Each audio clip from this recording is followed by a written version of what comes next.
thì rồi phải thì rồi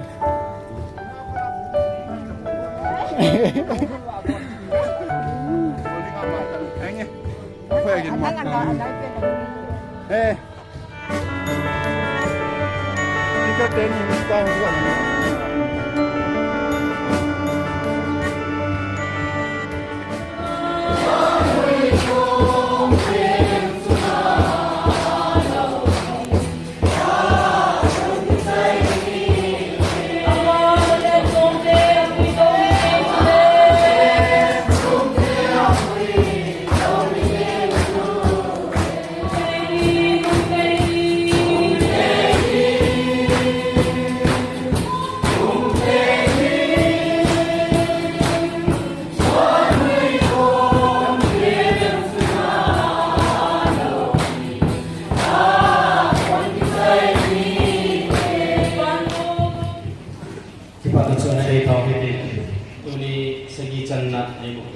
Area Census Leader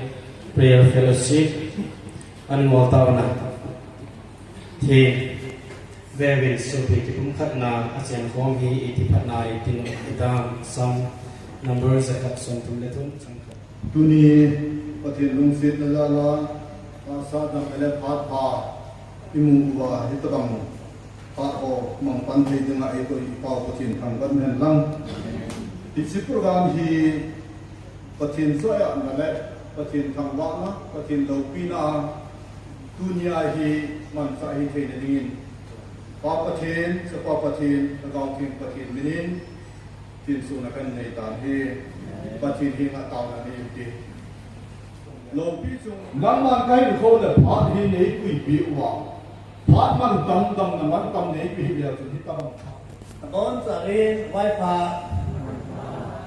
Pathin Patnate Movin di Mukumeria Charles Leader Prayer Fellowship Tehon Programan Mantehol punya agama sa iway na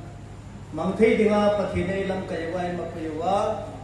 Taasadamay kayawa punya agama ilay mana ang kalso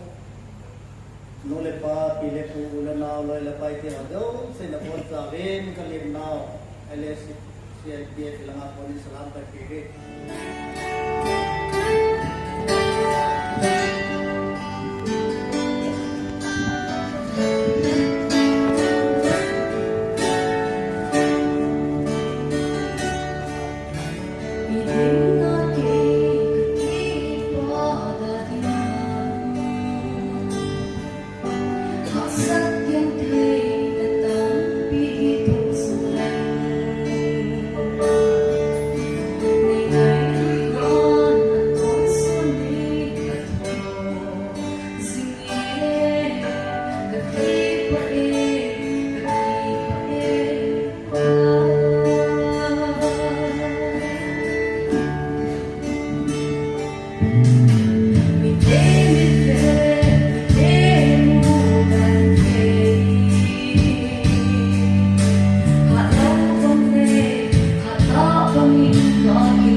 sang mai ni hen tam kai pai phanin tu jin chunga ta thu ka da sejin dunia kita banga hong ke ko ma tam kai ho zo se hi ta de ta na pang inda hong ho zo se kaza na ho ka ngai lu na salam kai bo na he kichi LACIPF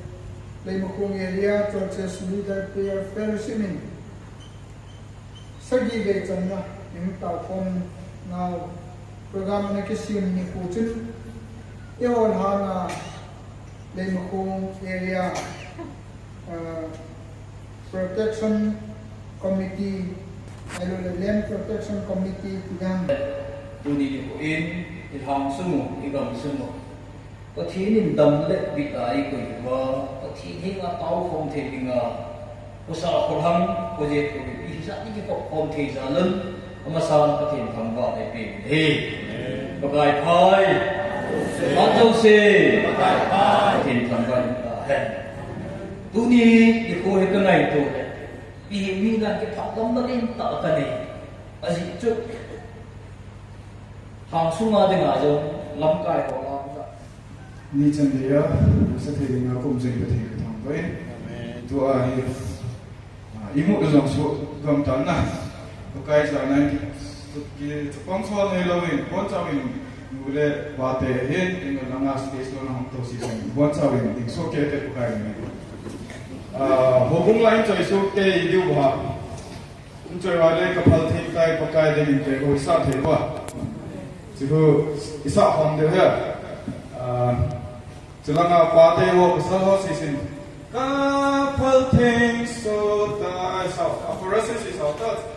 one sa so tinglan muten tinglan bona sa sa pom tu tinglan tek hawa tek na sa pom tu ba kapal thing so ta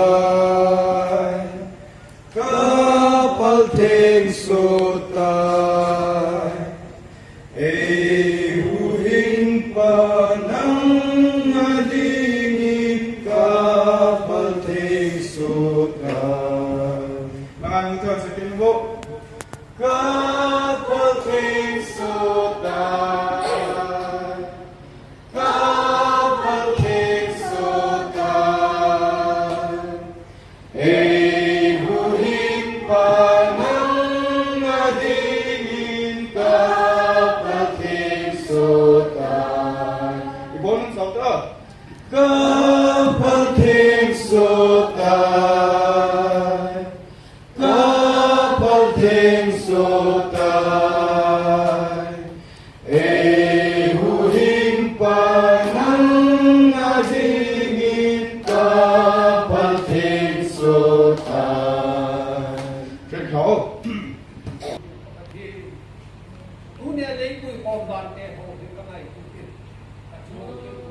Leimukung area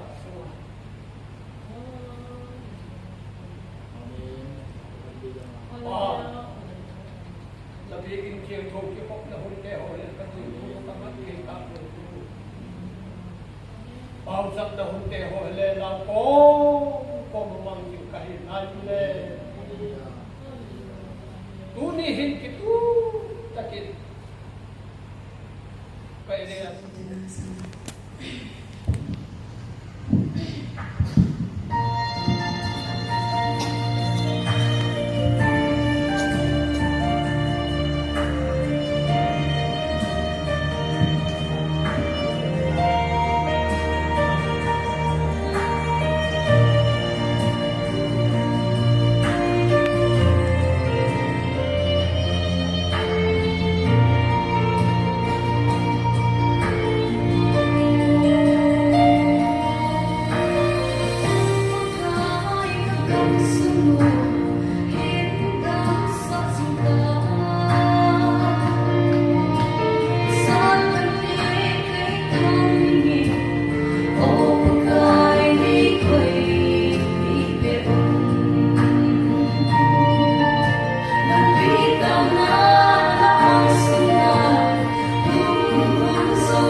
pate e ke som te lu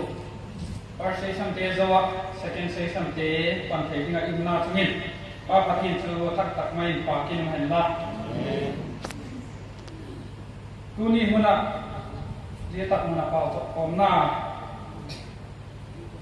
to komna lam kai dinga doi satna e pe tu te LSC LPF chairman secretary ta han la